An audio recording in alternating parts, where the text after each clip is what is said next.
gentlemen, boys and girls, tankers of all ages, Sir Harry here again with another episode of The Unlovables, a series about tanks that everybody hates, a series about tanks that people use free experience to bypass so they don't have to play them.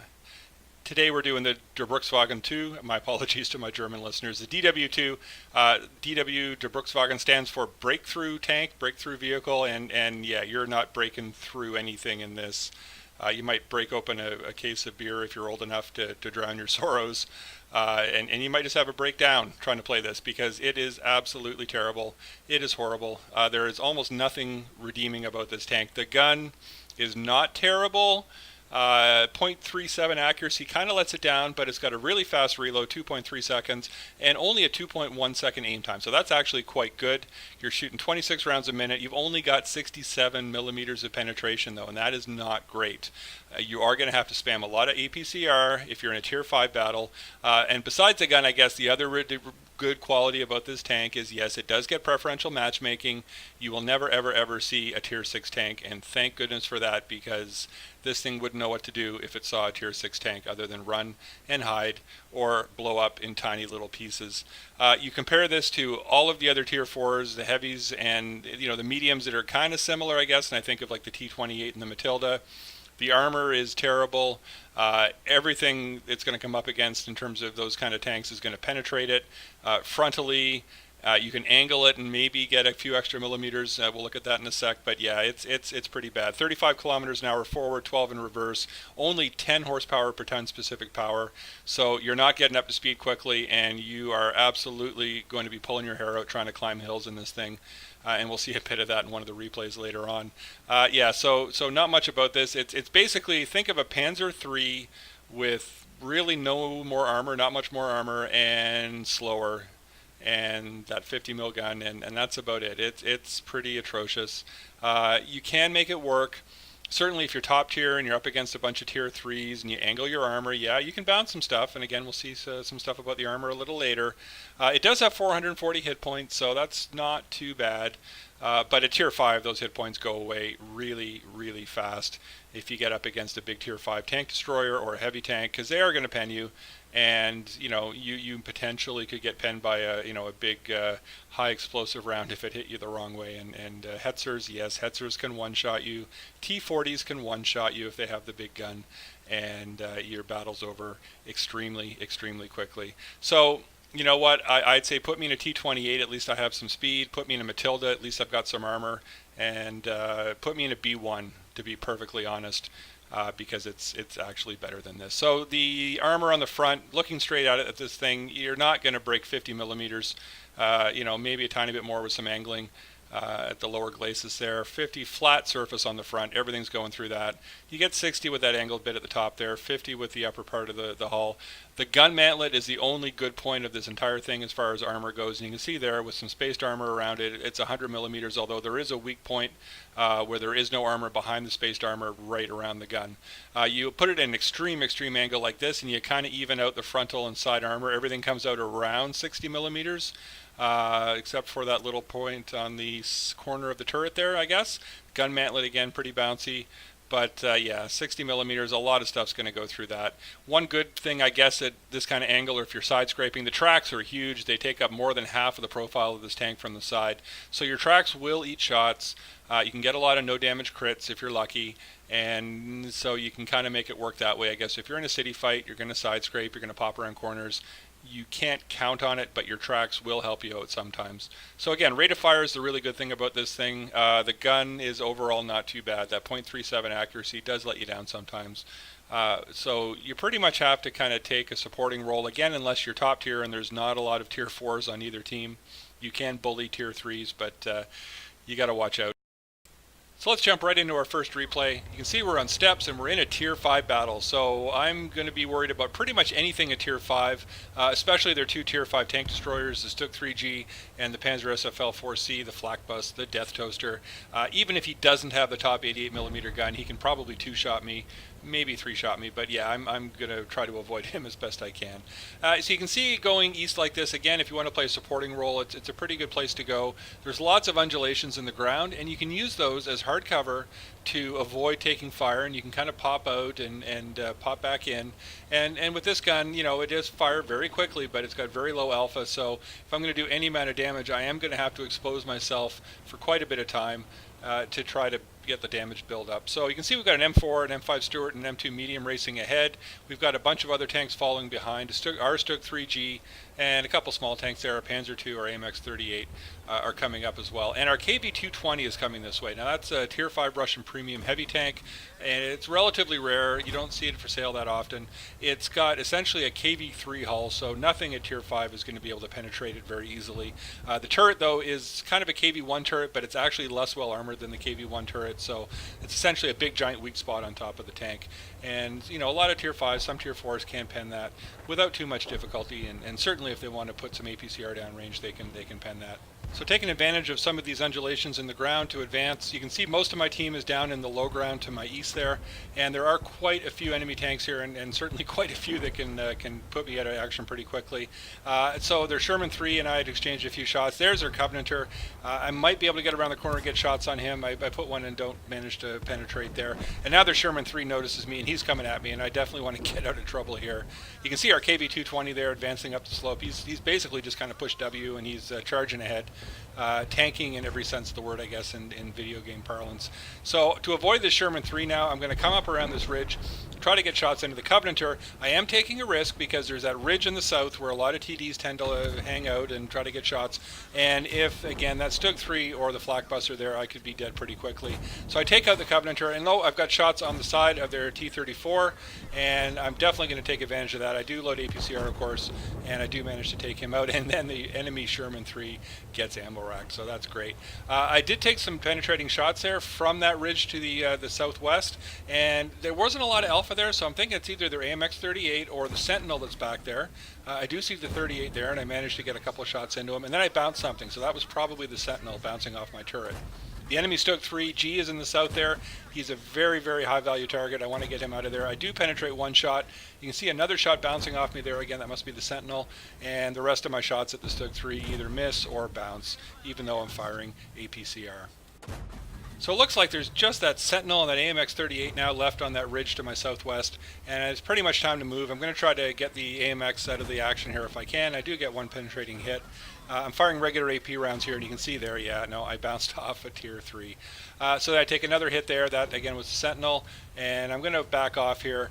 Hopefully he might get distracted by some of my teammates who are flanking around to his south, and I'm looking for shots, and no, he's back behind hard cover now, so no shots on the Sentinel.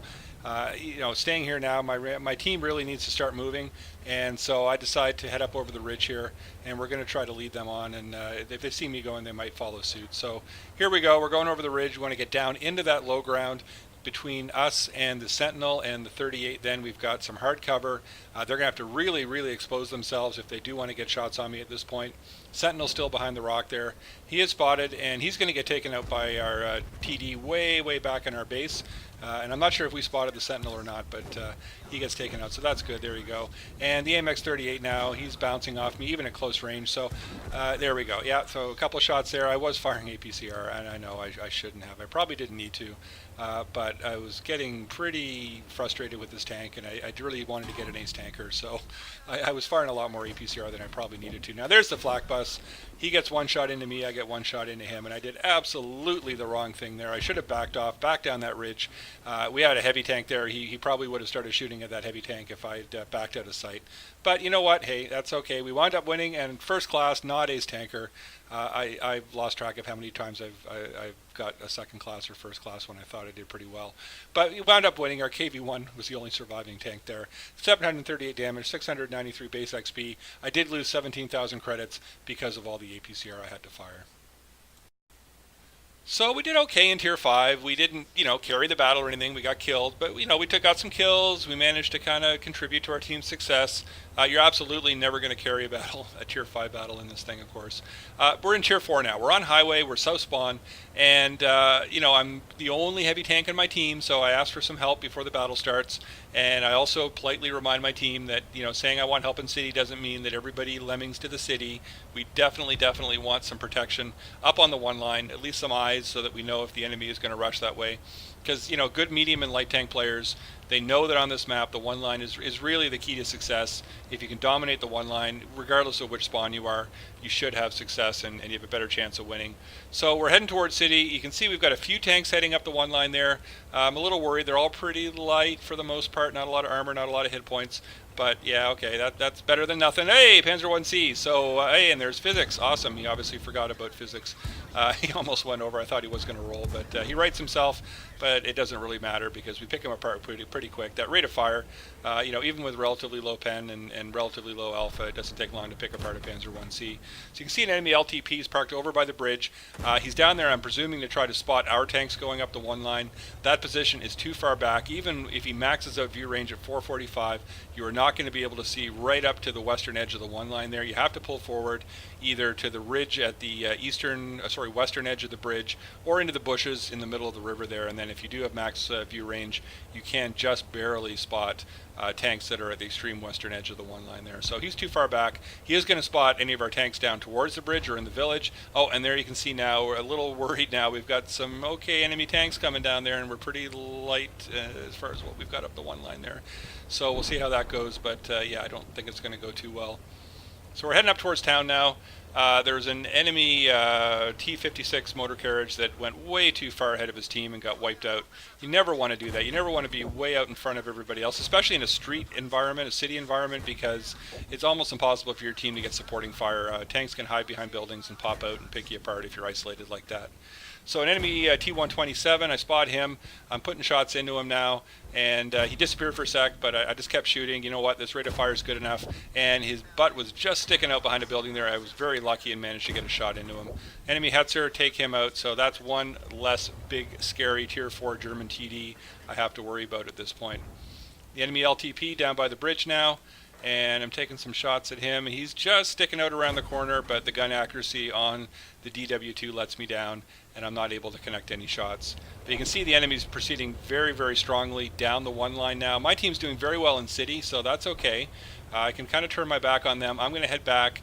Our Panzer 4D now is the only tank left in the cap area now, and he's going to get run over pretty quickly, I think. So I'm going to come up and try to get some supporting fire to help him out. I'm going to try not to get spotted because, again, I could get picked apart pretty quick if I do get spotted. And so now he's backing up.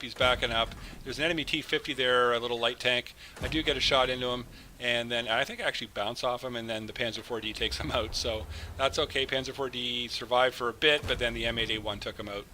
And that M8A1 is pretty fast. He's moving up through the town area there, up towards that little ravine. And I'm not leading him fast enough. This does have pretty good shell velocity. I'm firing regular AP rounds. But yeah, I didn't aim well, or I didn't lead well, I guess I should say. And the M8 gets away unscathed. So now I'm getting really concerned. Our looks actually notices what's going on, and he's a pretty good player. So he says, let's defend the base, and I'm already kind of set up to make a run. I'm going downhill. I get a bit of speed up, so this is good. And we're going to try to get back and try to protect our cap. So it looks like there could be at least 4 enemy tanks now making a run at our base, which means they can cap really quickly.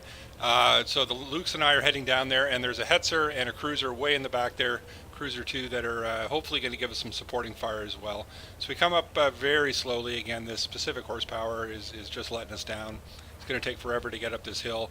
And you can see trees starting to fall there in the area of our cap. And their Martyr 38T, for some reason, decides to YOLO out. He would have been much better off taking a position in the woods behind the cap. There's a couple of hills back there. And as we crested, he might have been able to get some good shots into us. He's got a very dangerous gun, especially if you're driving a DW2.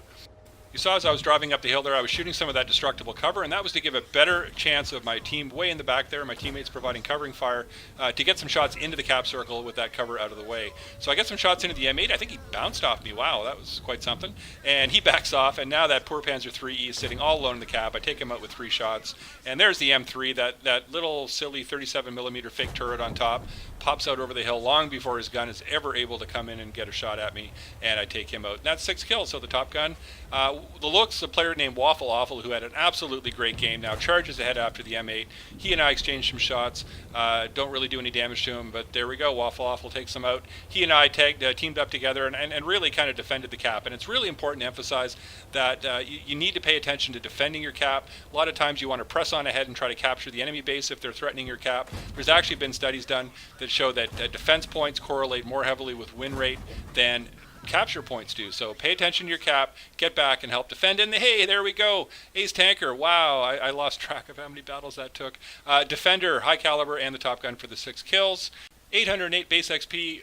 1,200 damage with this pew-pewy little gun. Wow, the gun was going the whole battle, and I guess that kind of showed. Waffle Awful had a great game too, and it looks he had over 1,000 damage, and he had almost as many XP as I did. You can see I lost a bit of money. I fired probably more APCR than I needed to, but when it really mattered, I wanted to make sure I could help defend my cap. So that's the DW2, a tank that I really doesn't seem to have a place in this game. You don't need to play it because the only place it goes is the VK3001H, which is essentially the same tank with a 75mm gun at tier 5. It's that bad, and it could be an unlovable star in a future video maybe. You can bypass these tanks to get to the Tiger, which of course is a tank a lot of new players want, by going through the Panzer IV medium line, the Panzer IV ADH, the VK3601 to the Tiger. If Wargaming made it so you had to play this and the 3001H to get to the Tiger, I bet you'd have a lot of players quitting the game pretty early in their World of Tanks careers. Is there a tank that you think's unlovable? Let me know in the comments. I'll do my best to take it out and try to get an ace tanker. No promises. I'm still working on the Type 95. That could be a while. Let me know what you think. Consider clicking like, and if you like what you see, hey, click subscribe. This is Sir Harry. Thank you so much for watching. Cheers.